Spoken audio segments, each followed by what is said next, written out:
Oi a todos. Hoje é uma quinta-feira, eu nem sei bem se é dia 14 ou 15 de abril, mas de novo eu estou atrasado. São sempre tantas coisas para se fazer, não é? Eu devia ter filmado isso no sábado, mas estamos agora. É a lição número 7, né, que o título é Senhor dos Judeus e Gentios. Vamos orar por esse estudo.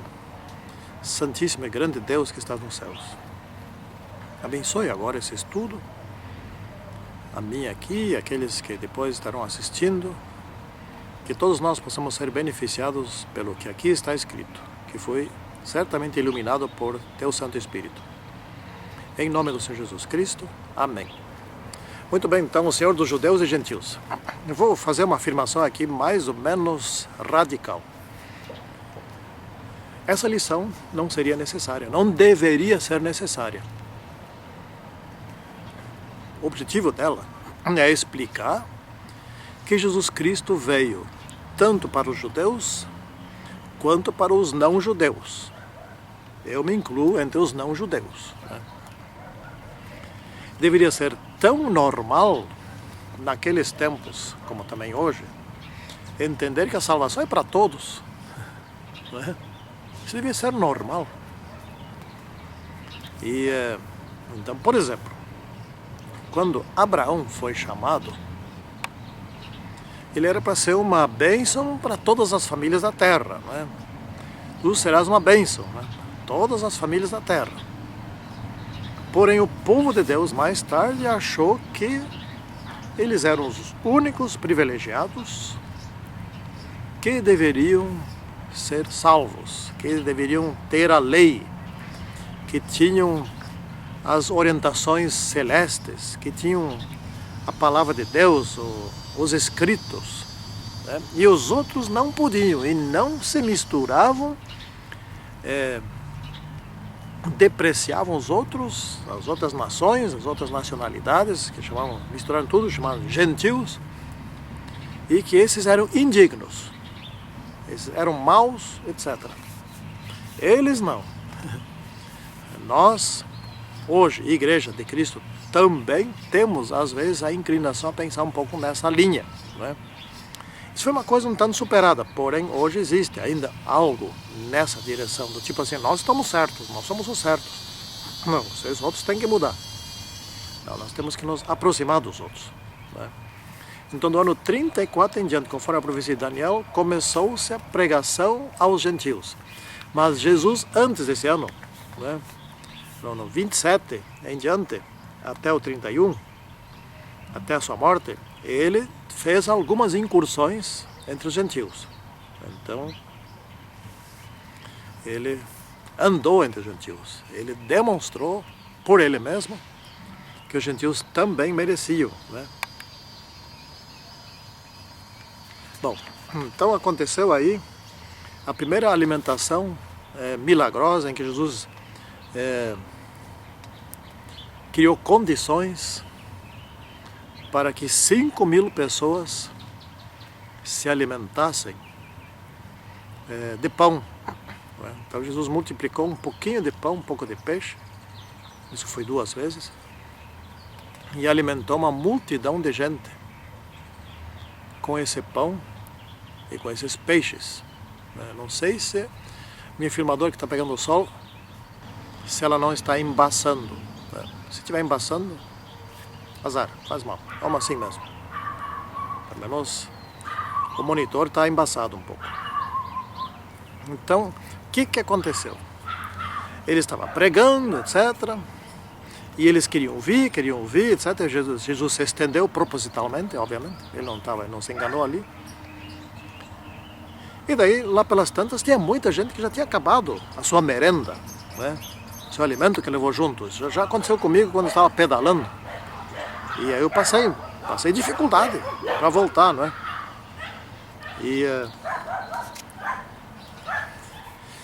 se Jesus despedisse as multidões naquela situação, muitos passariam mal.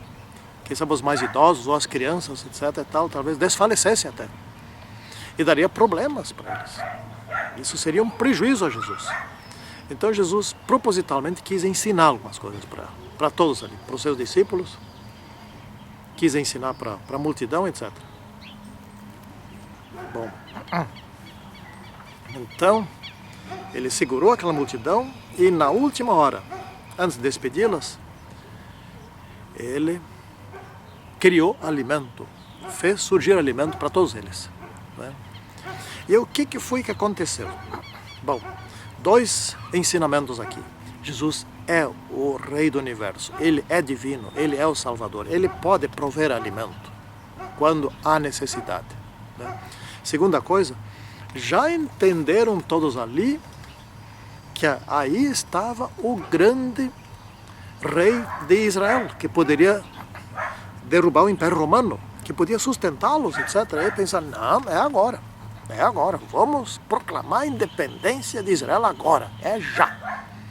E estavam pensando, inclusive, em sequestrar Jesus e criar umas condições lá e forçar a situação, etc. E proclamar o seu reino aqui. E os romanos viriam, dariam uma guerra, e o poder de Jesus seria superior, etc. e tal. Seria muito fácil. E Jesus, obviamente, entendeu toda essa situação e mandou que os discípulos entrassem. Os discípulos estavam entusiasmados com isso, porque, enfim, eles é que queriam ser os ministros, queriam ser os poderosos, queriam estar do lado da direita e da esquerda de Jesus, etc. e tal. Mandou que eles entrassem no barquinho e que fossem, remassem para o outro lado. O mar estava sereno, o lago da Galileia ali que eles estavam, estava sereno, estava calmo.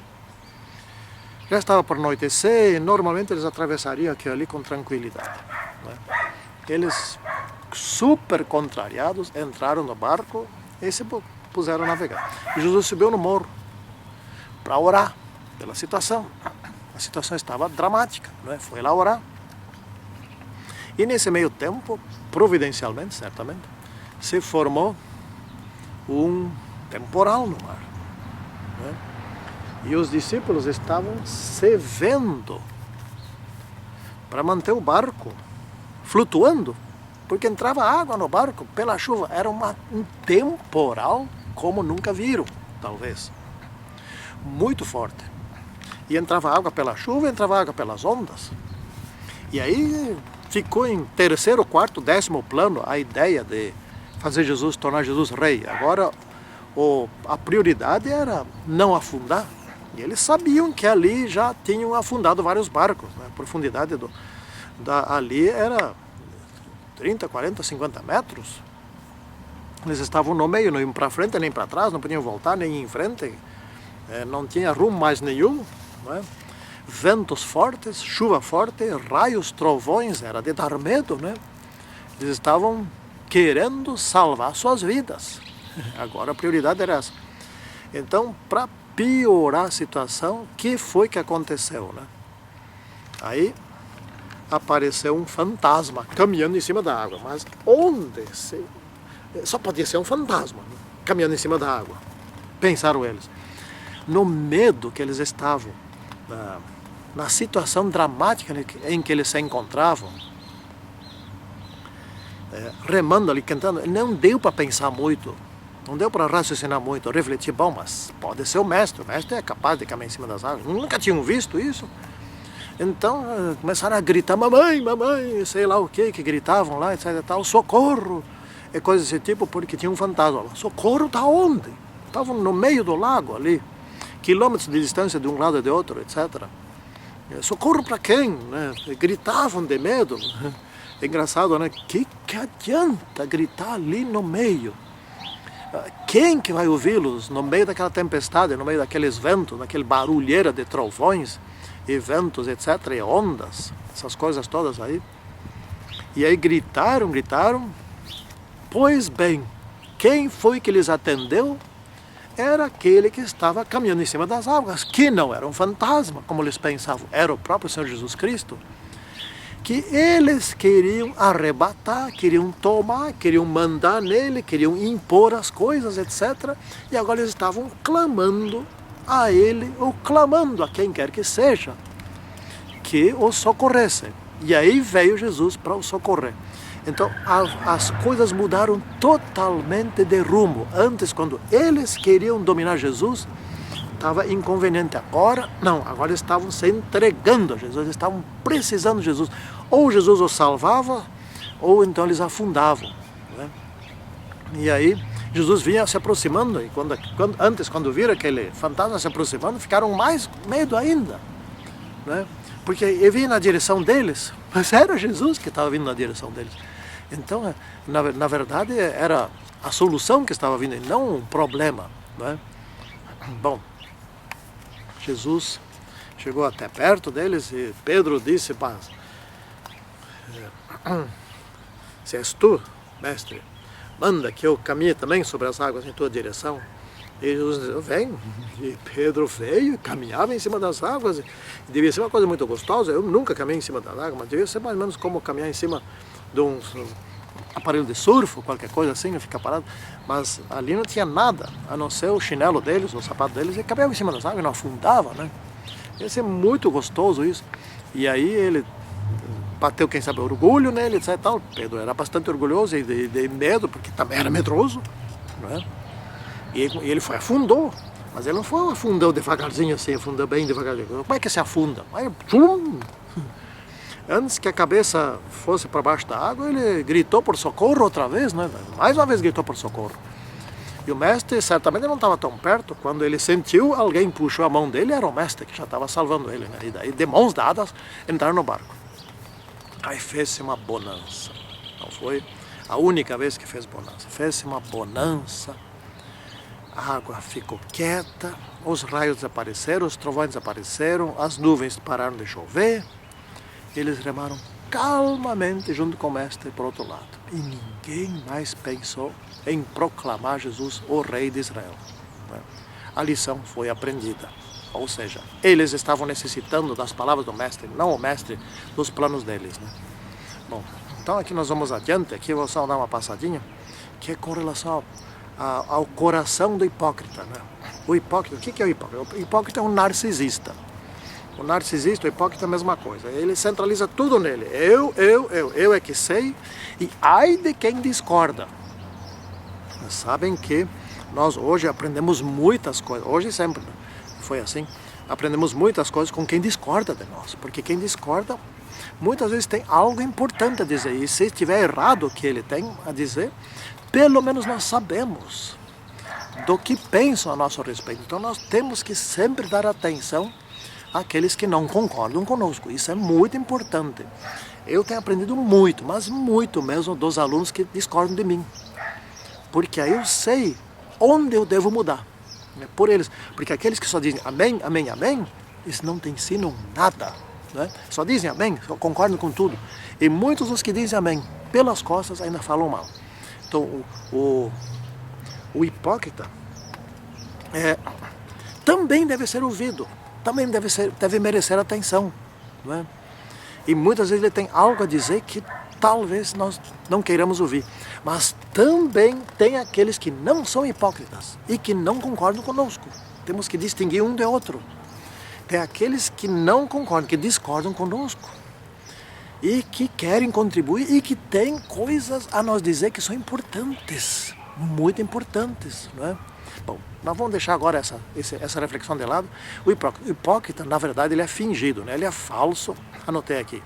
Ele representa, ele faz de conta, né? Ele usa máscara, né? E ele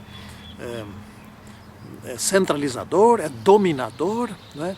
Ele dá ordens até em Deus, né?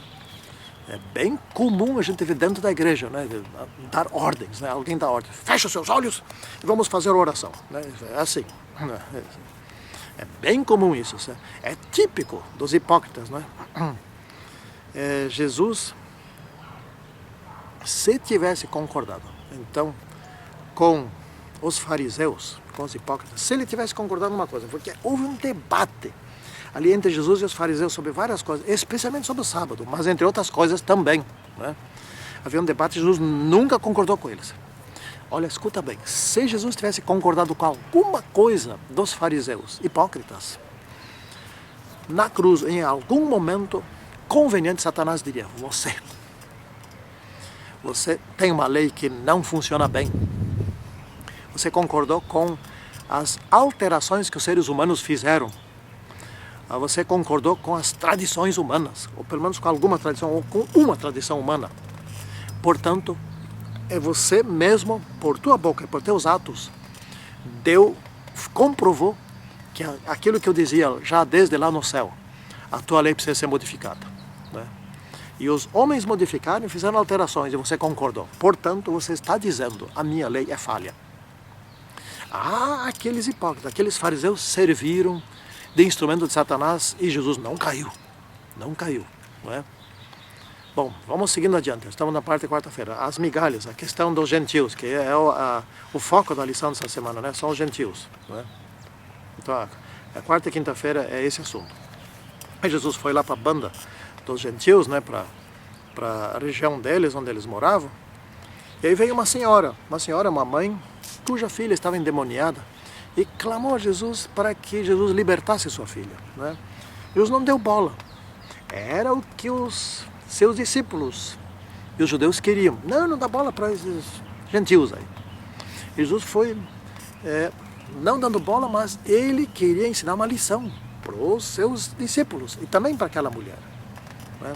A mulher devia aprender algo, não era uma exortação, não era uma chamada à consciência, mas os discípulos tinham que mudar alguma coisa em sua vida. E daí Jesus disse que não era bom dar o alimento que está sobre a mesa aos cachorrinhos, né? E a mulher demonstrou a humildade que os discípulos precisavam ter. Ela disse: não, mas o que sobra, que cai da mesa, os cachorrinhos vão lá e juntam e comem aquilo ali. Ela se pôs no lugar dos cachorrinhos. Aí Jesus elogiou a mulher. Elogiou, mas elogiou mesmo. Disse: que fé tem essa mulher. Isso é que é fé. Isso é um elogio. Porque Jesus tinha dito já em outro momento: se tiverem fé do tamanho de um grão de mostarda, eles fazem tudo, né? Aí ele disse assim: tua filha está curada, né? Ou seja, ele curou o problema de um gentio. Então aqui na parte de sexta-feira, né, na segunda multiplicação dos pães, havia ali muitos gentios, né? Pelo que a lição diz, eu nem sabia disso. Havia muitos gentios e Jesus multiplicou os pães para judeus e para gentios. Na primeira vez só havia judeus, na segunda vez havia muitos e muitos gentios ali. E Jesus multiplicou os pães para os dois, né? Então não tem diferença entre gentio e... Gente, que história mais boba, né? Nossa, nós seres humanos, de distinguir: esse presta, esse não presta, né? Esse é digno, aquele não é digno, né? Esse pode ser salvo, aquele não pode. Assim eles pensavam na Cristo. E nós, olha que ainda pensamos muitas vezes desse jeito também, né? Quem vai julgar o que se salva e o que não se salva não somos nós, é Deus. Portanto, todos poderão ser perdoados. A nossa função não é distinguir um do outro. Nossa função é levar o Evangelho a todos. Deus é que vai decidir quem se salva, quem se perde. No futuro, no milênio, nós também participaremos disso, mas não agora. Que assim seja com cada um de nós. Santíssimo e poderoso Deus, faze-nos mais fiéis a Ti, mais dignos de Ti, no sentido de que amemos a todos. Em nome do Senhor Jesus Cristo. Amém. Tchau.